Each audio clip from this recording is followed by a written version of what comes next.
இது வந்து பார்த்தீங்கன்னா, டைகின் ஓஜென்ரல் ஏசியோட போர்டு. நம்ம எலி பையன் வந்து எல்லாத்தையும் எடுத்து குதறிட்டான். இதை ரீஸ்டோர் பண்ண முடியுமான்றத வந்து இந்த வீடியோவில் பார்ப்போம் வாங்க.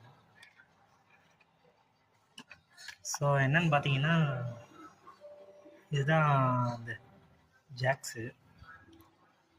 மோட்ரு வந்து கழட்டி இது சால்விங் வைக்கலான்னு பார்த்தேன், பட் இது ஒன்றும் செட் ஆகலை.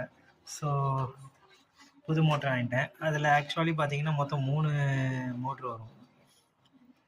அதாவது இங்கே தெரியுது பார்த்தீங்களா இந்த ஜாக்கு. இந்த ஜாக்கில் வந்து 2 மோட்ரு, அதாவது 10 ஒயர் வரும். 5 ஒயர் ஒரு மோட்டருக்கு, இன்னொரு 5 ஒயர் இன்னொரு மோட்டருக்கு. Vertical horizontal oscillation. மொத்தம் இதில் 3 மோட்ரு. ஓகே, இது வந்து கொஞ்சம் பழைய மாடல்ன்றனால இதுக்கு ஸ்பேர் கிடைக்கிறது கஷ்டம். பட் நம்மள்கிட்ட இருக்குது ஸ்பேரு, அதனால் மோட்டர்லாம் வந்து வேறு எடுத்தாச்சு.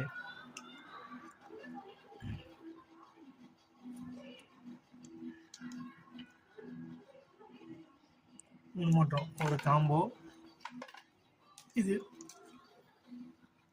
தென் வந்து பார்த்தீங்கன்னா ஒயரிங் ஜாக்கு.